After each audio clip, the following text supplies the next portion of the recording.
Allah min baini aidihim sadda. Kami jadikan di hadapan mereka ada dinding yang tinggi, yang besar.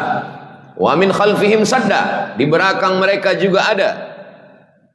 Wa ja'alna min baini aidihim sadda wa min khalfihim sadda fa aghshaynahum. Kami tutupi mereka. Fahum la yubsirun. Mereka tak boleh menengok Muhammad sallallahu alaihi wasallam. Maka Nabi keluar dari rumahnya dan pemuda-pemuda belia itu tidak boleh menengok Nabi Muhammad sallallahu alaihi wasallam. Itulah mengapa setiap malam Jumat orang baca Yasin. Sebenarnya membaca Yasin ini bukan malam Jumat. Terengganu memohon kepada jamaah supaya para jamaah bagi menampung kos pengurusan masjid untuk melaksanakan program keagamaan dan kemasyarakatan yang akan datang. Ini hari ini hijrah ni kita sedang nak tengok yang mana Sayyidina Ali, yang mana Abu Bakar, yang mana Asma, yang mana Abu Lahab, yang mana Abu Jahal. Oh, Ustaz Somad tak boleh cakap macam itu. Saya sedang bercerita tentang hijrah. Kalau ada di antara kita seorang anak muda belia, maka tenaga dia kuat. Umar bin Khattab. Ada pemuda belia, pikiran dia smart. Ali bin Abi Thalib. Pemuda belia, kaya raya. Utsman bin Affan. Orang tua baik, boleh menjadi suri tauladan. Abu Bakar Siddiq. Perempuan selalu membawa makanan. Asma binti Abu Bakar. Cuba kita fikir-fikir. Saya Ali tidak, Abu Bakar tidak, Umar tidak, Utsman tidak, Asma tidak. Tak usahlah saya teruskan. Kita sedang mengukur diri kita sendiri.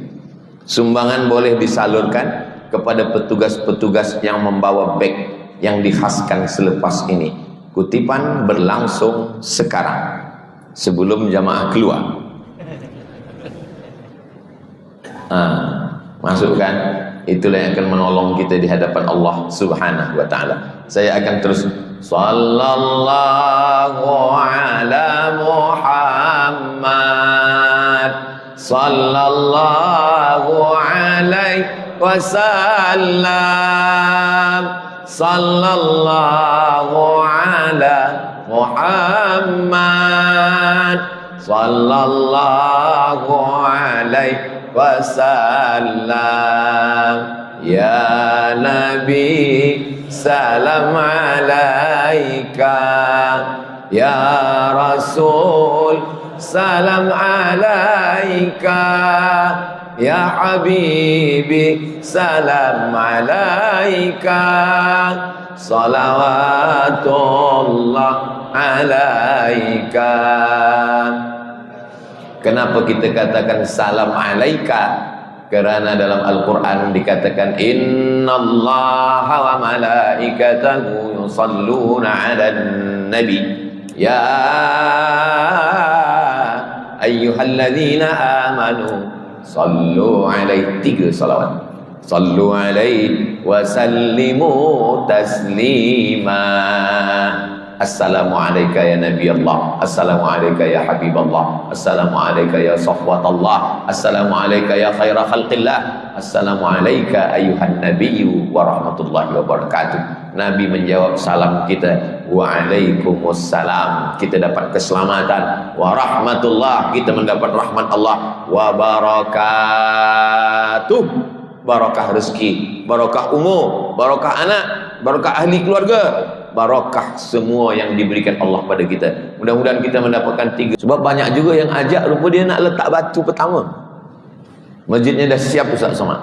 Ustaz tinggal bagi sign saja. Dah siap masjid. Apa nama masjidnya? Masjid As-Somad. Elok juga kata saya.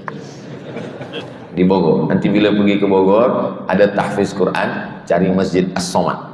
Saya tak ada bina masjid ni. Mereka yang bina masjid, mereka buat nama As-Somad. Saya sangka nama saya, rupanya Asmaul Husna.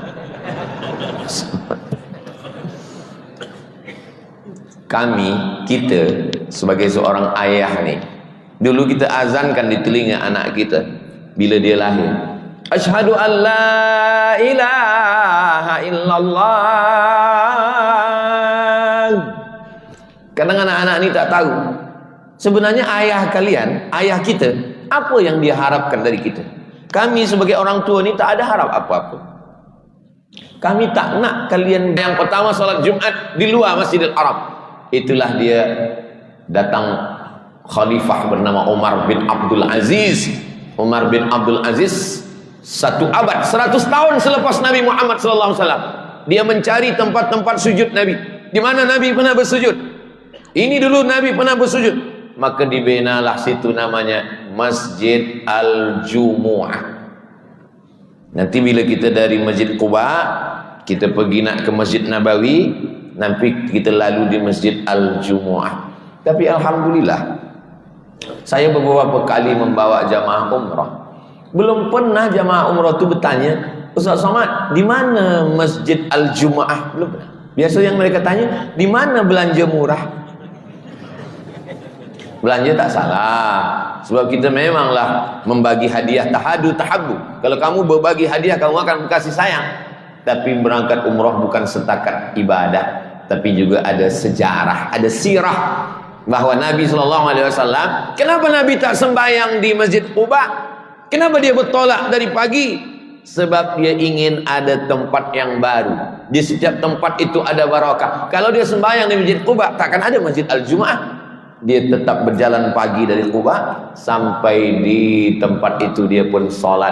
Nanti bila nak tengok gambar, tulis saja di Google Masjid Al-Jumu'ah. Nanti nampak masjid yang dibina oleh Umar bin Abdul Aziz. Nabi berdoa minta hujan. Aghithna, aghithna, aghithna.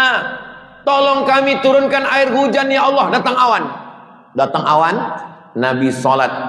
Tempat Nabi sembahyang minta hujan istisqa, turun awan, dibina juga masjid oleh Umar bin Abdul Aziz, namanya Masjid Al-Ghamamah.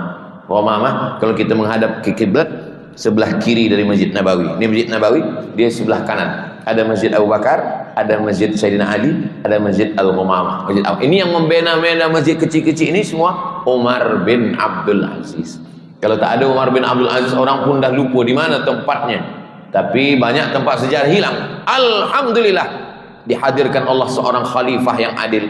Sampai-sampai dia disebut sebagai Khulafa Ar-Rasyidin yang kelima. Sayyidina Abu Bakr Siddiq, wa Umar, wa Uthman, wa Ali, wa Umar bin Abdul Aziz. Umar bin Abdul Aziz. Lalu kemudian Nabi pun sampai ke Yathrib. Namanya Yathrib.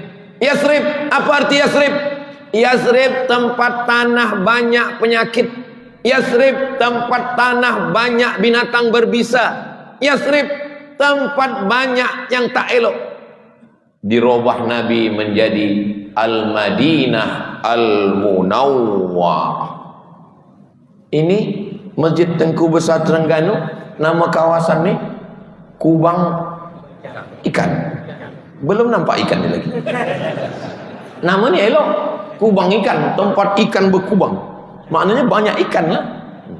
Banyak ikan. Elok. Tak perlu diganti dengan nama yang baru. Tapi tempat ini nama tak elok. Nama buruk. Orang-orang Arab dulu banyak buat nama-nama yang tak elok. Siapa nama dia? Harb. Harb artinya perang. Nabi bukan hanya merubah nama tempat, nama orang pun banyak dirubah. Ada namanya Harb. Kata Nabi jangan bagi nama Harb. Nama dia siapa? Salam. Salam artinya peace, damai, keselamatan.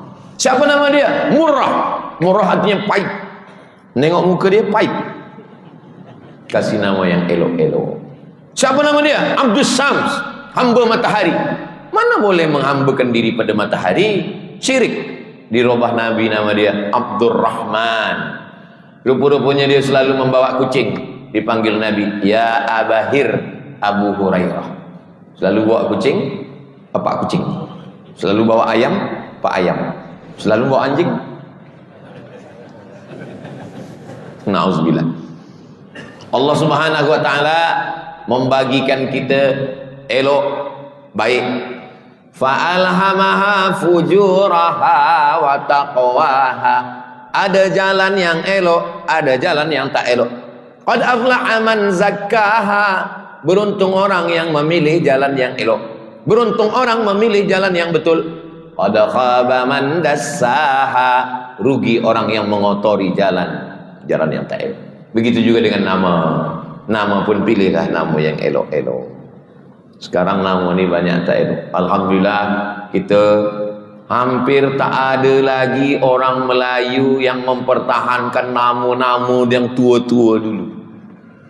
Saya tengok nasab datuk nenek moyang saya, tengok nama orang dulu lah, nama-nama tua. Tak ada nama-nama Islam. Tapi yang sekarang ni masa moyang saya namanya Abdul Rahman, adik dia namanya Abdul Rahim, nenek saya namanya Aminah, suami dia namanya Nuruddin, saya Abdul Samad, nama ayah saya Bakhtiar, nama atuk saya Yahya, nama ayah daripada Yahya ni namanya Ahmad Sah. Nama-nama Islam semua. Tapi walaupun begitu, di tempat kami masih tetap guna nama-nama street, nama road, nama jalan, masih guna Hang Tua, Hang Lekir, Hang Kesturi, Hang Jebat. Sebab kita tak boleh menghilangkan budaya, nama yang elok, nama yang baik. Tapi kalau arti daripada nama itu tak elok, maka jangan kita guna. Maka orang dulu bila dia pergi haji ke Makkah, dulu-dululah 100-200 tahun lampau. Dulu mereka bila balik haji tukar nama, ganti nama. Jadi rupanya banyak jamaah haji yang sekarang ini dia mendengar cerita tu, bila balik haji nama baru, bila balik haji nama baru. Jadi beberapa jamaah haji datang ke saya, Ustaz, tukar nama saya je. Kata saya, mana boleh. Orang zaman dulu tukar nama dia balik kapal laut. Sekarang tukar nama, paspor tak tukar. Masalah nanti payah. Dulu orang pergi haji itu diazankan, Allahu Akbar, Allahu Akbar. Kenapa orang dulu pergi haji azan? Sebab biasanya pergi haji 2 gendang. Kalau tak mati, balik bawa bini baru. Sebab pergi haji 6 bulan, pergi 3 bulan, balik 3 bulan, di sana 1 bulan. Banyak yang meninggal di kapal. Maka mereka biasanya balik dengan nama baru, dengan semangat yang baru. Jadi kita sekarang nama kita tak ubah. Nama yang sudah di